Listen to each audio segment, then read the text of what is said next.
Good morning and welcome to the Bethlehem Morning Show. I am joined by some awesome people today. I have no idea where my co-host is. I was told that he was about to pull up, and I have no idea. I mean, it's like, where's Waldo? But it's, where's Pico?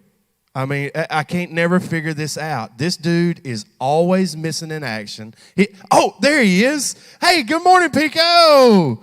Welcome to the morning show, bro. It's roast day.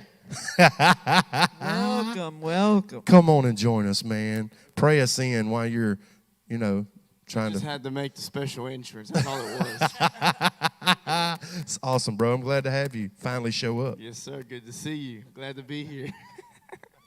We are going to have an awesome time today. We're going to be talking about NYC. But before we do, since you were fashionably late, won't you pray for us? All right, let's and do yourself and your punctuality. Let's do it. Dear Lord, I thank you for this day you've given us today, Jesus. I pray you would just bless the time and fellowship we have here. Lord, this is all for your honor and your glory. I pray you would bless the viewers and the listeners, and I just pray that you would just bless us as we just discuss what happened this week, Lord, in Jesus' name. Amen.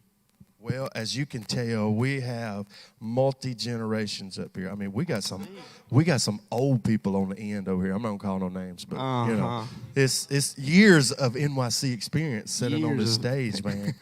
Years. So tell me, bro, what I seen you up there jamming out this weekend or this week. I wasn't there, but Friday night, but I watched you on TV. I was like, look at my boy. Yes, sir. Well, it was fun. It was a great opportunity. Was you late for that? No, I wasn't. Okay. This dude's Where like your priorities are. No, it was a great time. We man, it was just an honor. It was so fun to just be able to play with those great musicians up there and those anointed singers. Everything was just it was my first time ever doing something like that, and just being able to be there with everybody was incredible. It was incredible. Bro, the singing was amazing. I mean, all of it was just out it was just wow. It was. I got to see a lot of what goes behind the scenes in preparation. A lot of times we can just assume that, we go up there, maybe practice for a little bit and just play, but it's more than that. It's a whole lot more than that. And to just see the excellence and the effort put behind all that, witnessing it firsthand is really encouraging, really inspiring. So anointed, though. You talk about the preparation that goes into it and the talent that goes along with it. That's not possible without the anointing. And, sure, we can all get up here and practice to play instruments and sing songs and sound good and do this. But to have the feel that had, to be sitting in Bethlehem, watching it on TV, and to have the same feeling that I had when I was sitting in the audience on Friday night, it was just amazing. And that only happens through the anointing, which comes through the preparation, through prayer and, all of that kind of stuff. that hard stuff. Yeah. That stuff that, what I'm talking about. The hard stuff, huh? You do know what I'm talking about, don't you? The hard stuff. Yeah. No, yeah, you're right. And so, yeah, that's obviously one of the things that obviously was pushed. We were praying about 30 minutes before every service with the group and everything, and it was just a lot that goes into it. Again, you can just look at a conference like that and just assume that, since they're good, they don't have to practice, they don't have to pray, they don't have to fast, they're not preparing months before. But no, that's totally not the case. There's been preparation, there's been praying, there's been fasting, there's been devotion put into this. It's done with excellence, and it's always done with glorifying Jesus in mind. I can imagine that there's someone that is strategically spying throughout the year as to who they're going to choose to join. You know what I mean? Just thinking about it, because there's multiple churches represented on that platform. And so that tells me that there's somebody that's spying. And they're you know what I mean? They're picking not just for the best of the best, but you know what I'm talking about. Somebody had to know, hey, Sergio from Bethlehem can play guitar. Somebody had to see that at some point in time. So that tells me that there's work that went into it in advance, like months. And they probably looked at it and saw not only is he a good guitar player, I see him there every service. His faithfulness. He's doing the morning show. He's involved in other things, so he would be a good one. Yeah, the morning show got you the gig, bro. The things the morning show has done for me. Well, we're excited, man. I'm so glad that you got to be a part of the band. You made us proud. I was like proud co-host moment. I was like, let's go look at my co-host. I started to give you a shout out on Facebook on it, but I was go like, ahead. Well, I don't want to give him the big head till he gets done. I'll just wait till the morning show. But we have some great people with us today, man, and we're going to be talking about NYC from, as we've already let it be known, years ago. And, you know, I didn't mean that towards you, Paul. I meant it towards Bobby. But anyways, tell me, Brother Paul, we'll start with you, bro. I see you got some notes over there, so you got some stuff to say. Tell me, when was your first one? Tell me what year you first went to NYC. I'm thinking it was 1990. It might have been in Cincinnati was the first one I'd ever went to. 1990. Bobby, was you even born yet? You wasn't? Kim was. I could beat that. I was. 1988 was my first one. Wow, that's amazing. Yeah, but I remember going, and I remember my granddad had passed away, and you know, my mom was wanting me, oh, you got to be there.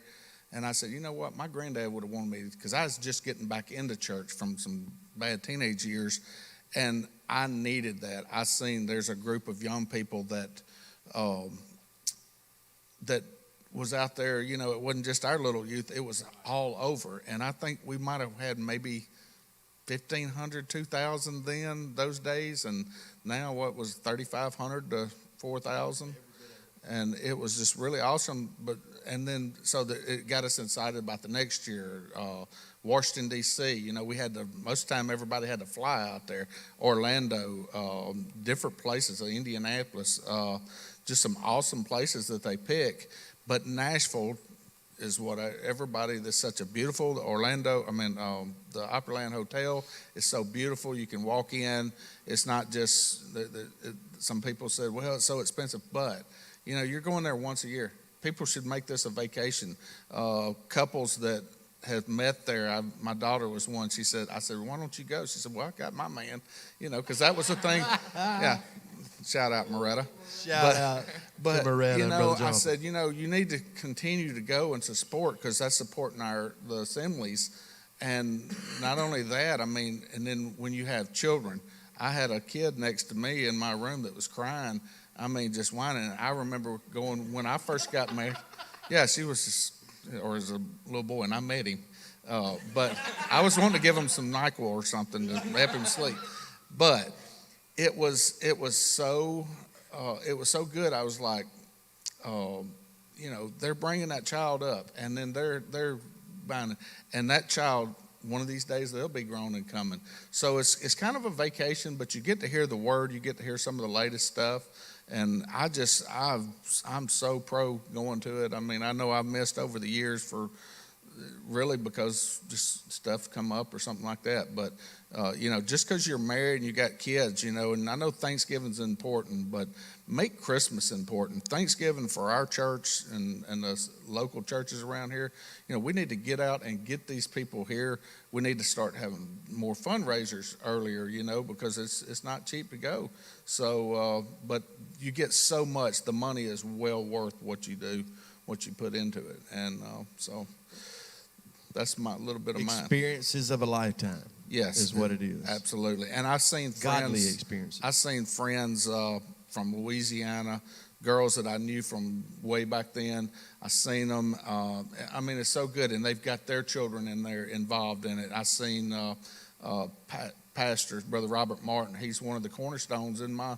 I tell him, a lot of those guys. I tell them, hey, you're a cornerstone. You preach something that helped me. I'm still here, because the stuff I heard you guys said, hey, you can make it and you can keep going. So, that's one of the things that you get. And you don't really realize that till you get older and you start looking back. I was telling Sister Kim at about 4:30, some kids was running through the hall. And I was like, because I'm getting the grumpy old man, I guess now. That's what Brother David Hughes calls me. But I was sitting there thinking, hey, that was me 25 years ago, maybe, running the halls. So, but yeah, it's, that's just, that's just kind of the way it is with me. I mean, but I really enjoyed it this year. I had Brother Zach Hammond, and I was looking, he is a protege of Brother Raymond Bishop. And he's even got with the Wilson blood with Sister Frankie Bishop. And there he was up on there teaching stuff that it reminded me of Brother Bishop of word I've heard him speak. So a lot of this is heritage, And so it's very important for you guys to be involved in this. So It's so good, man. That's a lot, and you think, well, I win, I enjoyed it, you know what I mean? I can't wait till next year. But then you think about things like Brother Paul just said about just years and heritage and all the things that go into this. What we were talking about, the preparation and all, it's generation after generation after generation that's been poured into. People have been acquainted with one another. It's lifetimes been made through these type things. And it's godly lifetime experiences. And that to me, where can you go wrong with that? So, Sister Kim, you said 1988. 1988, 35 years. Wow. 35 years. I think I've missed one, maybe two of them. But one of the things you said that really brought something to my mind, you were talking about being able to watch it. So when we started going, there was no internet. Oh, my gosh, that's so... Anyway. There was video. But it was videoed, and you took home VHS tapes, then DVDs, so that you could watch it later.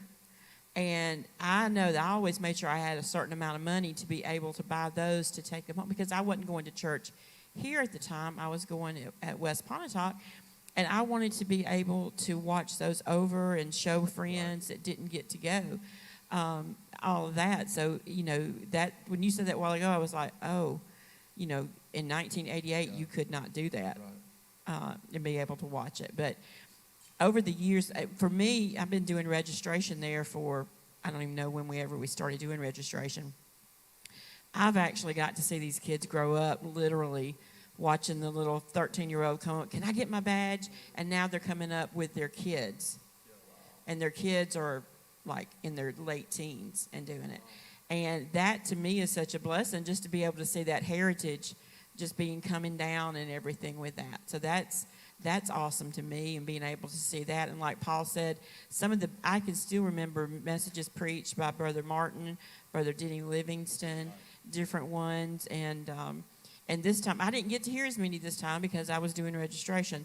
But I really enjoyed Brother Whitley and Brother Evan Grizzle. He did a great job. His was really awesome to me. And one of the things that I thought that was so awesome to me for his was he showed his vulnerability, that he was not perfect. Right. He made a statement of something that he had overcome while he was preaching. And, him saying that, but he don't know how that probably helped some young person out there being able to say, I'm not by myself. I'm not by myself. I've made mistakes. He made mistakes. But look where he is. I've just got to take my call and be, what was his title? Ready Player One. Ready Player One, and be that person. So, Brother Evan, if you're watching this, thank you so much for giving your testimony. It's so amazing, too, because you think about that. Now, you've been going, you said, for 35 years. 35 years later from the first one, she's still receiving revelation. Right. You think about that. For 35 years, what if you'd have missed out on those 35 years as a conferences? You may not be where you are spiritually today. I know you go to church. I really don't think I would, because growing up, I had an elder pastor who he was older, and he didn't preach long. He was a great pastor. Brother Mathis was awesome. But as a teenager, I needed something more. I would come here and hear Brother Wilson, and Brother Vasquez was youth pastor at the time. But then I would go there and get fed, and then Michelle and I would come back and be on fire, and we would usually end up having a revival in our church. Not because of us, but because we really wanted we would pass those CDs and DVDs around for everybody to listen to. And the Lord just moved with that way. Speaking of like that fire, like you said you would come back home on fire. I want either you or Brother Paul to kind of talk about how the atmosphere and the energy has been throughout the years. Because as far as I remember, every NYC, and the past few NYCs, you could feel the floor literally shaking. From the jumping, just God just moving, the electricity you could feel. And so I want you guys to kind of talk about like how, has that always been that intensity? It's always been that intense. Wow. Yeah. Yes, I remember in Cincinnati one time, there was a homeless guy, and he was trying to get in. They had everything locked, but they said he felt the spirit, and it was drawn to that convention center there. I don't even remember It's been so long ago, but I just remember because it was such a spirit there, and yeah, the floors were shaking there too. I mean, it was something else. One thing I remember the most, I don't know why this one sticks out, but it was in Nashville, and we weren't in that ballroom. I don't think. I think it was a smaller ballroom we were in, but Sister Alana Livingston got up there shouting, and she had a hat on, and she got to singing with the choir because that was a big deal back then. Was they had mass choir. So when you came from a little church in Pontotoc, Mississippi, you wanted to be part of that choir. That was just, you wanted to be part of it. And I remember she was leading, and she lost that hat and threw that hat and was shouting everywhere, and the choir came off the stage. So it wasn't the same songs, but it was the same spirit. Awesome. Well, I'm glad to hear that because, I've been going to NYC about 6 years now. This would have been my sixth one. And to just be in a place where the energy is like that is just, how could you not worship? How could you not sit there and praise? Like, I was watching kids, they're taking their ties off, jumping around, sweating, running around. I was like, man, that's awesome. And so I'm glad to hear that's just kept going. And probably just grown, I'm sure that intensity just grown and grown and grown. So that's a blessing. Yeah, it's so, I think we get this sense some days that, this stuff just started happening. But this stuff's been happening since the day of Pentecost. It may be happening in larger numbers now, but the same move of the Holy Ghost has been going on since Pentecost. I mean, so when you look at it back like that over just the generations and generations and that same spirit has been flooding this earth for so long. It's just, it's grew. It's the multitudes have come, and there's more and more starting to get the revelation. And, we're starting to see more and more come together with it. But you think about going all the way back, what you're talking about, the floor shaking, all of that energy that was there, all of that spirit that you talk about that draw that homeless guy. You go all the way back to the day of Pentecost with the 120 in the upper room, and you think about that. Imagine that old floor shaking. You know what I mean? And it was the same exact Holy Ghost that was poured out over them, that was poured out over Nashville this week, that's going to be poured out over this altar today. That's amazing in churches around the world. Today, the same, that's powerful, y'all. That's something. I mean, to me, it's just something. Sister Billie Jean, I know you're like me. You ain't been many times, but tell me about your experience with NYC. Well,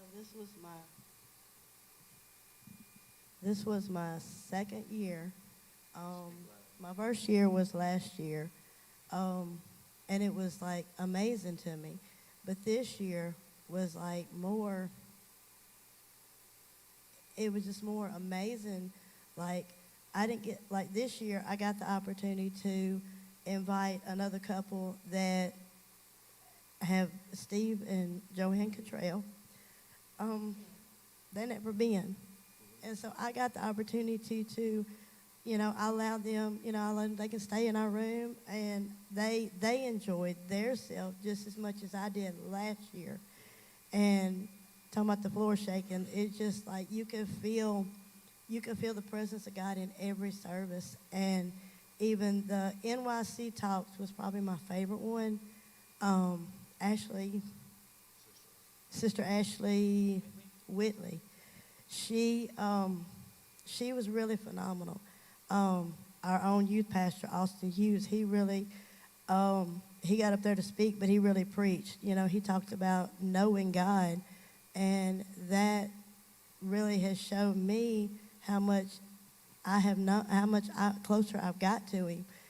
And the more that, I pray more, I read my Bible more, I witness more to, I witness to people out there in the gas station.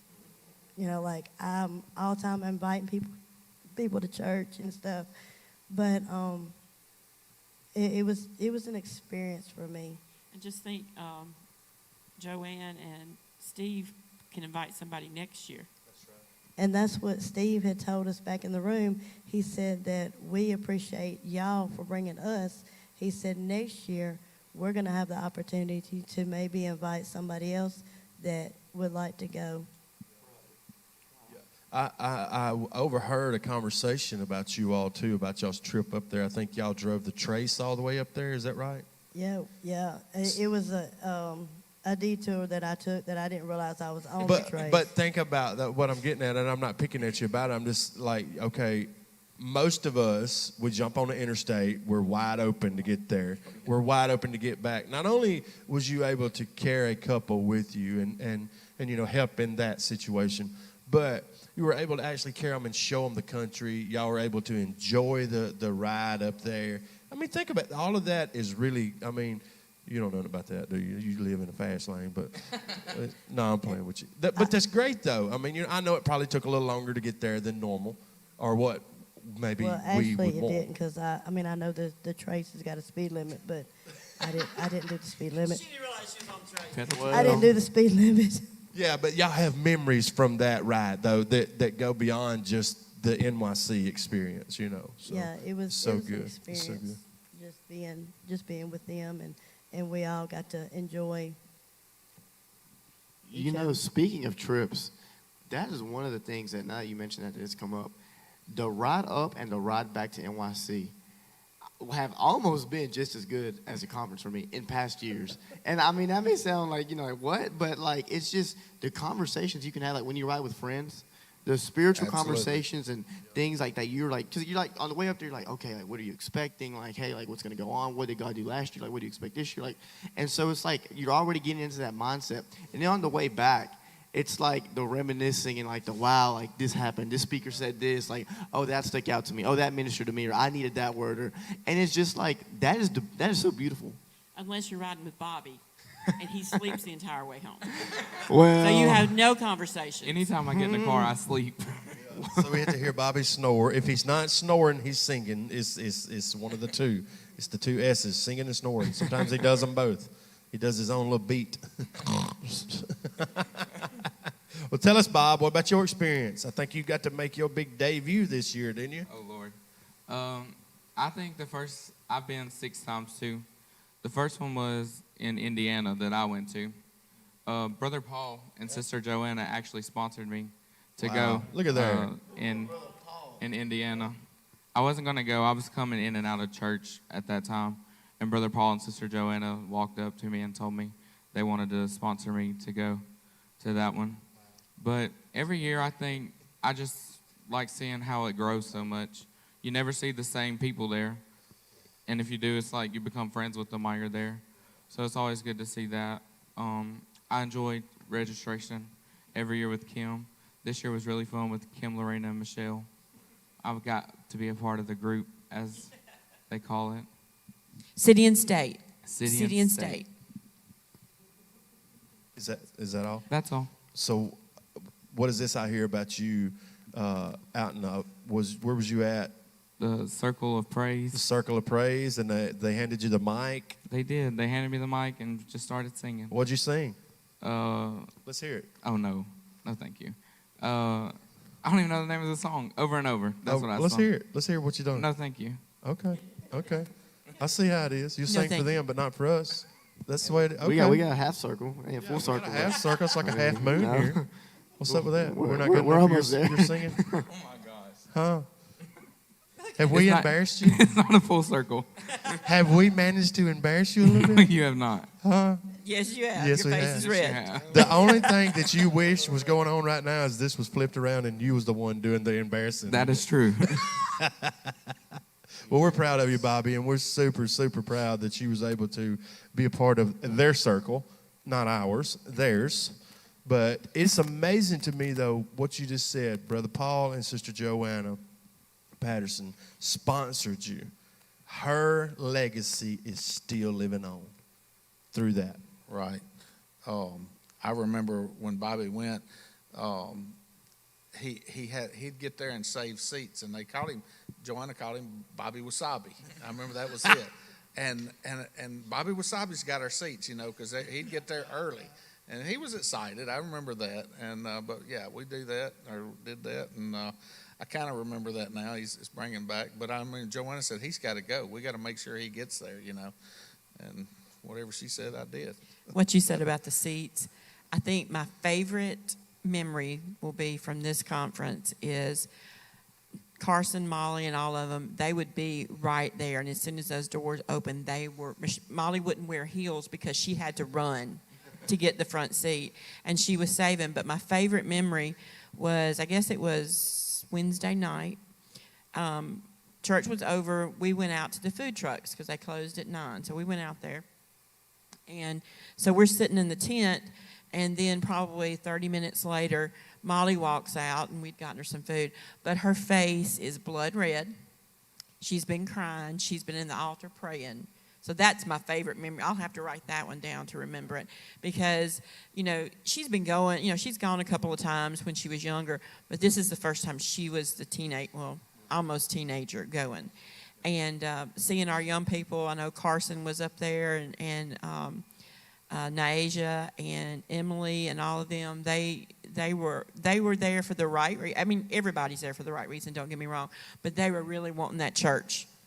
You've seen a difference in them. You've seen they had their NYC this year. This is their most memorabilia that they will have. Memorabilia. Memorabilia. There we go. Write that down, Brother David Carson. I would like to say, you're watching, He's been waiting Brother on David. it. He's been waiting on it. I would like to Memorabilia. give Michelle a shout out. She did a great job with the fundraisers and making sure everybody got to go that wanted to go, or either helped them to go. And Sister V cooked a lot of food, spent a lot of time with the Sister hotel V's, people. you to say the hotel people. She got everybody, made sure they got a room. So thank them. And shout out to all the leaders, youth pastors who were dealing with that. I know that was probably very stressful this year with all the price fluctuations and things. I think there was even like a group on Facebook that was like where you could swap rooms or something. Yeah, even then I was like, man, I wouldn't want to have to deal with all that. Somebody else I want to give a shout out to, and they'll probably never hear it, but we were talking about the media and all that kind of stuff. Is it Front Porch Media? Yeah, you don't realize how hard they work. I mean, we all have different things we work at. Sister Marla, that was over the booths. I mean, every year people are wanting to swap booths. Well, I want my booth here. I want this there. I've got stories from registration that we will not put on live TV. But everybody works very hard. I mean, there's a lot of stuff. So the young people, y'all thank those people when you see them for their hard work and everything. Yeah, it couldn't happen without them. It couldn't, and that goes back to Pico and I's discussion last week about ministry. They're ministering, they're serving, and without their servanthood, it would not happen. It wouldn't take place. Even the people that work for that conference that are putting those chairs out, that are picking those chairs up, it couldn't happen if it wasn't done. And I'm sure Brother Zach and Brother Anthony McCool today are like, they probably need a week of vacation just to recover from all the work and having to talk to everybody and deal. Because, everybody has complaints. Everybody's got to talk, and they have to deal with that. So It's the stress of the load sitting on your shoulders, even if everything goes right. It's a sigh of relief, though, just for when, see you next year. It is. I mean, you enjoy it, but still, though, when you get to say, see you next year, you're like, whew. There it is. There it is. So we're super glad that you all were here today. I mean, these talks are always great. They're always, if we could just get our people here on time, we would have plenty of time to discuss more. And there's something we all have to work on is our time, how we spend it. one thing I will say, parents, we talked about sacrificial giving last Sunday night. If you have to do sacrificial giving for your young person to be able to go, let them go. It's Absolutely. life-changing. It's life-changing. I agree. I agree with that. She's agreeing. I don't know if y'all can hear her or not, but she's agreeing. Brother Craig, do you remember, and I'm thinking I'm right, that Brother Steve Wilson, our bishop, is the one that started He's the one that started. the youth convention. He I think it might have been in NYC. St. Louis, or maybe it's in Memphis. I don't remember. For some reason, I'm thinking St. Louis or maybe Tupelo. It One could of- have been. Yeah. Might have to get him up here to interview him on that. They done a big deal with him last year at NYC. He was a keynote speaker, and they honored all that. But I can't remember if it was St. Louis. For some reason, I'm thinking St. Louis. St. but Louis, maybe- because I think he went to college in Tupelo. The Bible college was in Tupelo. Okay. Maybe I think they might have had it in Tupelo a time or two though. Probably. Early on, yeah. It's been around. it's been around for quite some time. But Bobby, you sure you don't want to sing for us? I'm sure. Okay. Well, you got anything? We'd give Bobby the opportunity. Well, thank you all so much for joining us, Brother Paul. I know it's been a blessing to you. How long had it been since you had been? 2 years. Mike. I think 2 years. I think I went in 18, and in 19, I didn't get to go, but Joanna and the children did. Hayden and Kirsten, they went, and then of course he passed a little later on. But I didn't go the next year. Yeah. Talk real quick. I know we're short, getting short on time, but you all, I mean, y'all have talked about it, and I don't think we would be doing her justice to not talk about it. So talk about real quick what it means to you to know that you have a gentleman sitting beside you that not only did you and your late wife have a part in making it happen for him, but to see him not only still go, but to be a part of that, what we're picking on him, that circle of friends or whatever, to be able to sing and how far he's come in church. That seed that y'all planted. Talk real quick about what that means to you. I might get a little emotional That's fine. on it, but that's fine. That's what this is about. No, seeing Bobby, you know you can see in people's lives when they go on ups and downs, and they have problems, different problems that you don't even know about.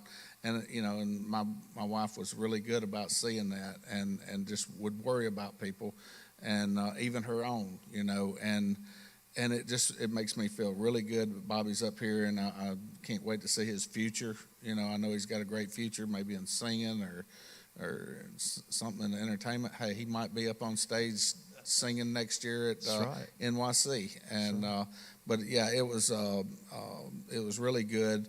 And I know there's prayers out there that she had prayed for her children, and so I'm just so happy that we got to help Brother Bobby. I had forgot about that. So, a lot of times you just do. But I've helped other people, just with different things. And that's why it's so good to get involved in fundraisers and the dinners we have. It's so good to get into that because it supports the young folks and stuff. And I mean, we need, because if we don't have young folks, the older folks are slowly, they're passing on, and I'm getting to be one of them older folks. I look like one of them. I feel like one too. I do too. After all that walking up and at the convention, and so convention is very important, not only for the assemblies, but it's important in our local churches too to support it. So. It makes me think about Pastor's message last Sunday. Was it last Sunday? The unthankfulness. Last Sunday he preached a message about unthankfulness. And it really makes me think about you all's story and to really cherish the seeds that are planted, that we're able to plant, or the seeds that have been planted, because the planter may not be able to see that harvest. Right. But that prayer that goes along with that planting, that seed, it can still grow, it can still go, and it can still, fulfill its destiny through that seed that was planted. So the gratitude that comes with that. I mean, I know we've sat here, we've talked about memories and all, but like we're getting into a vein right now to where I'm not wanting to shut the show down because we're just now getting where we need to get. But it's like when you see this testimony sitting here, because he has a testimony, and the fact that one of our late sisters and you had a big part in planting the seed to get this young man where he was at. Had he not went to that NYC, you never know what he would have went to that would have changed the trajectory of his life. Right, and I think he maybe, slowed down a little bit after that. But what? Some stuff was planted probably even there, Absolutely. And, that's why I'm saying it's very important, and one of these days I want his little baby to be crying next to me in my room. If it's as loud as him, I don't know about that. Yeah. So good, though. But that's the importance, though. Yeah. That's true. That's true. True. Somebody get my hearing aid. I hear something buzzing. Cut that hearing aid down. But that's the importance of us, the older, and I'm getting to that point to where we have to start focusing on the next generation, and making it available for them to be able to go, like the fundraisers and stuff. That's something that we need to just try to. I don't know if we're trying to burst something right now or what's trying to happen, but there's definitely a need of people, and people need to see that, you know what, life can still be fun, but in a godly way. And you have to, what we know, we have to send these other kids that don't know to these places. Right. If we don't, how are they going to get there? So thank you, bro, for all that y'all doing. For sure. Thank you. You got anything?